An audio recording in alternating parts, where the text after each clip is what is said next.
हैं सुल्तान खान। अब सुल्तान खान कौन है? सुल्तान खान एक डाकू टाइप का आदमी है और अकबर का चाचा है।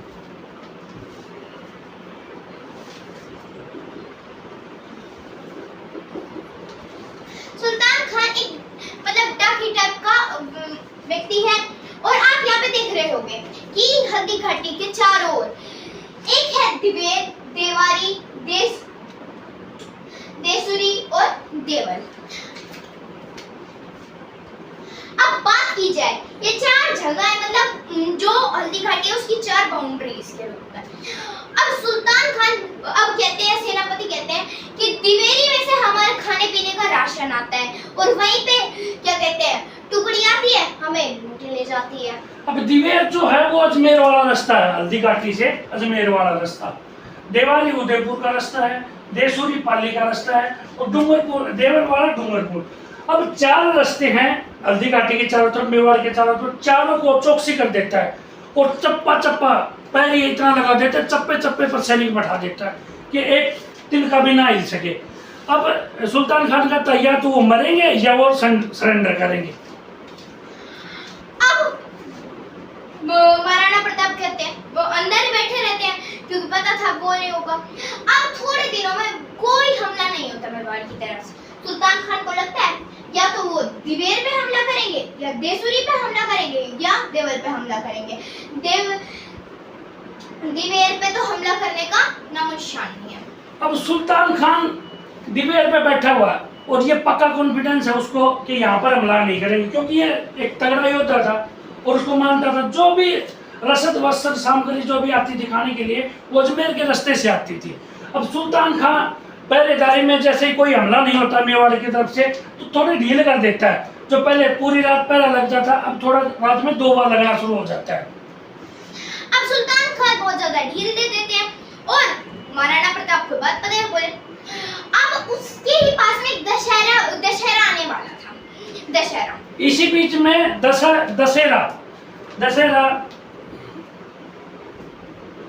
आ जाता। दशहरा पर सभी राजाओं की रीत है कि दशहरे पे अपनी तलवार म्यान से बाहर तलवार निकालेंगे, या तो कोई छोटा मोटा साथ वाले राजा से या गांव में या गुआंढ में लड़ाई कर लेंगे, और या नहीं भी हो रहा है तो किसी को बोल देंगे लड़ाई कर लेंगे।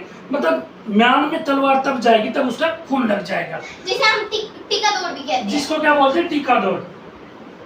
जो टीका करके जो लड़ाई की जाती है, मतलब तलवार को जो टीका थोड़ा बहुत छोटा मोटा लफड़ा किया जाता है उसको टीका दौड़ बोलते हैं। अगर पास के राज्य में कोई मतलब बस थोड़ा बहुत हो रखा है तो उसे और बढ़ाए जाते हैं, उस दिन और युद्ध करे जाते हैं, या कह देते हैं थोड़ा हमारी तरफ से लड़े थोड़ा सा लड़े उस दिन टीका दौड़। अब बात की जाए टीका दौड़ की। अब उस दिन क्या हुआ, उस दिन ढील छोड़ रखी थी सुल्तान खान ने। अब महाराणा प्रताप कहते हैं दिवेर पे हमला करना है। अब सुल्तान खान को ये बात पता ही नहीं थी, किसी भी महाराणा प्रताप कहते हैं किसी के जान में भी नहीं होगा कि दिवेर पे हमला करेंगे।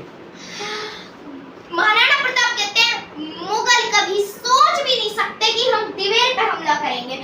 वो पक्का कॉन्फिडेंट हो चुके, मुझे पता था वो कॉन्फिडेंट होंगे, वो पक्का कॉन्फिडेंट हो चुका है या तो दिवेरी, देवारी, देसुरी या देवर, इन तीनों पे हमला करेंगे। और वहां पे अब तो सेना भी कम थी और थोड़ी ढील थी। उस दिन वो दिवेर पे हमला करते और एक को मार डालते, एक को भी नहीं छोड़ते।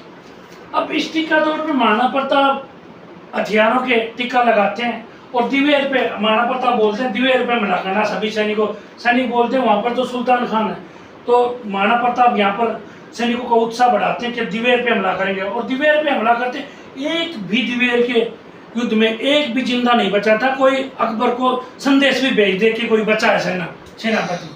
और दोस्तों आपको ये नहीं पता हुआ महाराणा प्रताप उनके जो साइड के आसपास के राज्य थे राजस्थान में इतनी मतलब पावर थी, वो सारे मिलकर लड़ते थे क्योंकि मुगल करेगी फाइट। चंद्रसेन जिनका मैं नाम ले रही थी उनका भी अकबर से युद्ध चल रहा था, वो भी करेंगे। अब इतनी मजबूती थी उनके और उन्होंने कहा था हम अपनी एक जगह करेंगे कि हम यहाँ करेंगे, हम यहाँ करेंगे। अब अकबर को बात पता थी कि इनके आसपास वाले मदद कर रहे हैं। आसपास जैसे डूंगरपुर, डूंगरपुर में, और वो जो चंद्रसेन बताए थे वो जिनके भी वो मेवाड़ मारवाड़ उन जगह पे जाके संधि करने की बोलते, कहते हैं संधि कर लो, और उन्हें कहते हैं सिलेंडर कर दो, सिलेंडर भी कर देते हैं। और के ऊपर जब वो जाते हैं, अकबर चला जाता है तो कहते हैं मजाक कर रहे थे, वो फिर भी महाराणा प्रताप की मदद करते हैं। पर लोग कहते हैं इतिहास में कि वो तो कभी एक साथ लड़े ही नहीं, और कितना साथ लड़वाओगे, कितना तो साथ लड़ ही लिए। अब अकबर को ये बात पता चल जाती है कि उसके साथ वाले राजा उसकी हेल्प करते हैं, तो अकबर उन पे हमला करता है और उनसे संधि कर लेता है, मतलब वो वाले वहाँ के राजा से संधि कर लेता है। जैसे ही अकबर अजमेर पहुँचता है और वो मना कर देते हैं, बोला कैसा लगा हमारा प्रैंक, हमने तो संधि स्वीकार ही नहीं की। तो वो इस तरीके से लड़ा जिससे सेना का भी नुकसान नहीं हुआ, और अब एकदम से अगर वो अकबर के साथ लड़ते तो सभी हार जाते, और राणा सांगा भी बाबर के साथ हारा था। अब जब वो दिवेर पे हमला करते हैं, उनके आसपास के राज्य, मतलब आसपास 5-10 राज्य होंगे उनके आसपास के राज्य सारे मिलकर, सारे आते हैं, सारे मिलकर कुछ दिवेरी पे, मतलब देवारी पे हमला करते हैं, कुछ देसुरी पे और कुछ देवल पे, सारों एक एक को मार डालते हैं, वहां एक इंसान भी नहीं बचता। अब फैक्ट की बात ये है कि सुल्तान खान उनको अमर सिंह ने मारा था, अमर सिंह। और सुल्तान खान इतना तगड़ा आदमी बताते हैं कि जब अमर सिंह ने भाला निकाला था तो दोनों पैर उनके पैरों पे रखी भाला खींचा था। तो सुल्तान खान जब युद्ध भूमि में जाते हैं तो महाराणा प्रताप देखते हैं, सैनिकों को इकट्ठा कर देखते हैं, घायल सैनिकों को अपने कैंप में लाते हैं, तब सुल्तान खान कहता है कि मेरे को जिसने मारा उस सैनिक से मेरे को मिलवा दो। तो महाराणा प्रताप कहता है, महाराणा प्रताप की साइड में एक सैनिक खड़ा था, वो कहते हैं कोई नहीं, मरता आदमी है, ये खड़ा कर देते हैं, बोले ये था। सुल्तान खान मना कर देता, कहता नहीं ये नहीं था, उसकी आंखें बिल्कुल बंद थी, वो अलग ही दिख रहा था मेरे को, उसे बुलाया जाए। महाराणा प्रताप अमर सिंह कैंप में था, उसे बुलाया, बोले हाँ। फिर बोला तुम एक ऐसे वीर पिता के बेटे हो कि तुमने मेरे को मारा, मेरी आंखों से इंसान डर जाता है और तुमने आज मेरे को मार दिया। फिर महाराणा प्रताप उनसे एक बार पूछते, कहते कोई अंतिम इच्छा हो तो बताओ। बोले पानी पिला दो, पानी। अब मरते हुए आदमी को प्यास तो बड़ी लगती है, बोले, और कहा जाता है कि मरते हुए आदमी को गंगा जल पिलाना चाहिए, गंगा जल पिलाया। अब आंखें बंद हो रही पर सांस नहीं, मतलब सांस से चल रही थी उनकी। तो एक बोलता है कि इनके जब तक बाला नहीं निकालेंगे ना तब तक इनकी मृत्यु नहीं होगी। अमर सिंह बाला खींचता है, उनसे बाला नहीं खींचता, एक तो अमर सिंह मोटे थे, बाला नहीं खींचता, तो अमर सिंह अपने दोनों पैरों को रख के बाले को खींचते हैं। अब यहाँ पर दोनों पैरों के ऊपर पैर रखे अमर सिंह बाला खींचते हैं, क्योंकि ये सुल्तान खान बहुत ही ताकतवर था।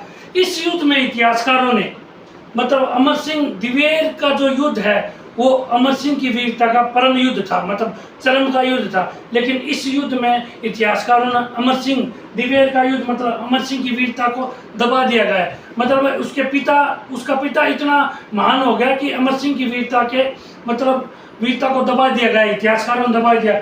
जबकि अमर सिंह ने 17 युद्ध जीते हैं और फिर भी अमर सिंह का नाम कहीं पर भी इतिहासकारों ने बिल्कुल ही दबा दिया। अमर सिंह एक वीर योद्धा था, ताकतवर योद्धा था, जिसने सुल्तान खान जैसे को बाला आर पार कर दिया था।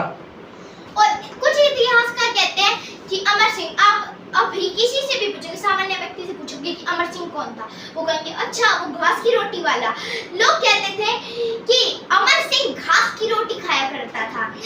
जो 2 साल पहले कैंप में से महिलाओं को ले आया, उसको ये नहीं पता था कि क्या सही है क्या गलत है। जिसने सुल्तान खान के बाला आर पार कर दिया, उसे ये नहीं पता था। जब मान सिंह से मिलने गया वो बहुत पहले, उसे ये नहीं पता था कि सही क्या गलत क्या है। और लोग कहते हैं कि जब वो 6 साल पहले, वो जिस टाइम 17 वर्ष के थे, जिस टाइम वो सुल्तान खान से के बाला मारा था, तो 17 वर्ष 6 साल पहले जब 11 साल के थे तब वो घास की रोटी खाते थे। क्या मानते हो ऐसा इंसान जिसने सुल्तान खान के बाला आर पार कर दिया, वो घास की रोटी खाता होगा कभी? तो ये इतिहासकारों ने बड़ी ही विडंबना की है, मतलब हमारे इतिहास को दबा के रखा है। तो आज की वीडियो दोस्तों अच्छी लगे तो लाइक करना, शेयर करना, सब्सक्राइब करना। धन्यवाद।